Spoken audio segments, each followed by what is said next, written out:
Okay, so we're looking at steps 12 through 15 on the EXP 22 Word Chapter 5 cumulative assessment for dinner.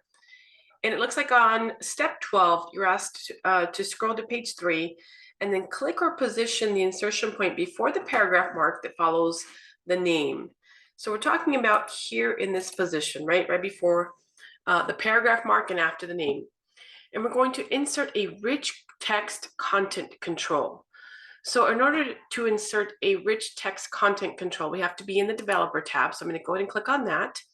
And the rich text content control happens to be the first one there. It's got the capital A and the small a.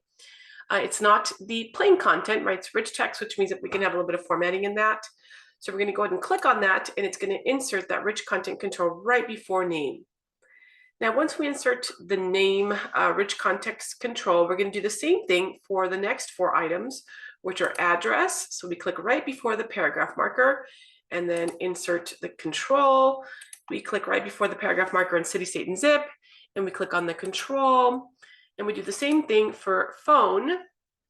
We click on the rich context control, and the last one's going to be email.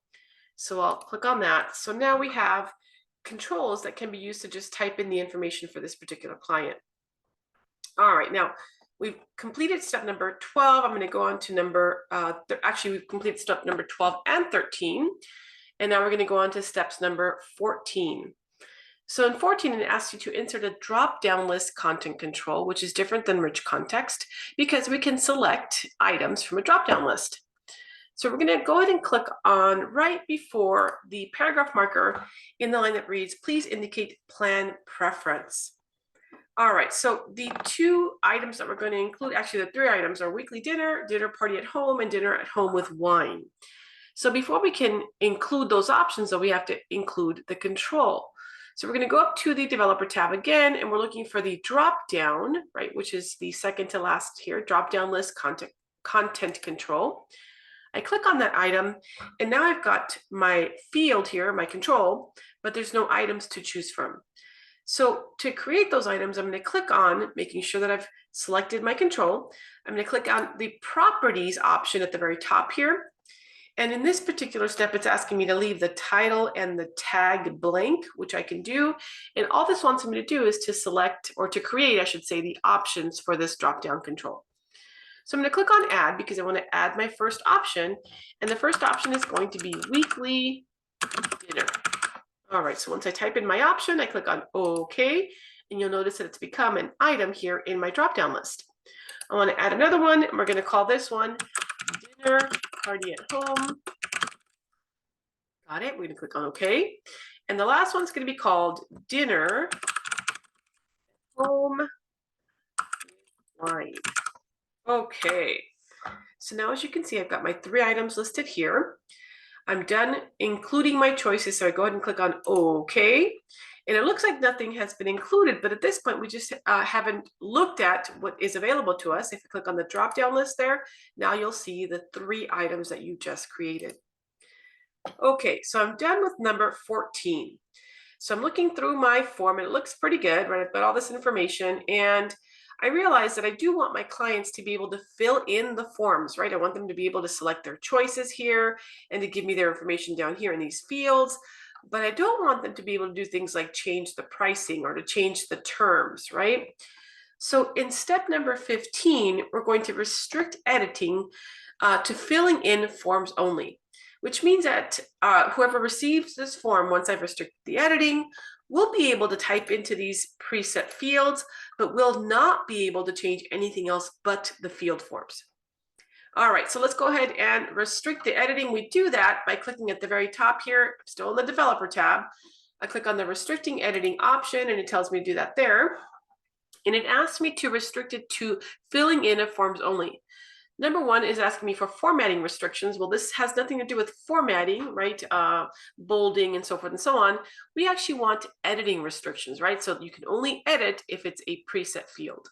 So I click on that option, and from here, I'm going to choose the type of restriction that I want. I want this to be filling in forms only, right? That's all that a person who has this form is going to be able to do that, to do on this. So I click on that option, And the step number 15 also asks me to enforce protection, but without assigning a password. All right, so we're going to start the enforcing of protection here. And that means that once I do this, the person who receives this form again will only be able to fill in the forms. So I say, yes, I want to start enforcing my protection, but in this case, I do not want to set a password, so I'm just going to leave it blank, and then I'll click on OK to start. And this goes away because it tells me, hey, you've started protecting your form. Now I could stop protecting, but I don't want to do that if I wanted to distribute my form here. So you'll notice that if I try to select this please visit, right, if I try to make some changes in it, I'm going to start typing, but notice where the typing goes, right? It goes into that first form field. I was trying to click up here, but that is not an editable form. So what it did instead is it gave me information down here in the first place that I could type on this page. Okay, so I'm done with number 15, right?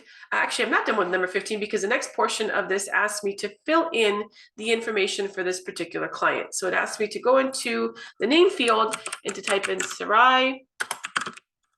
Oh, and then I'm going to go into my address field and I'll keep typing in my information, 3440 Springs Road.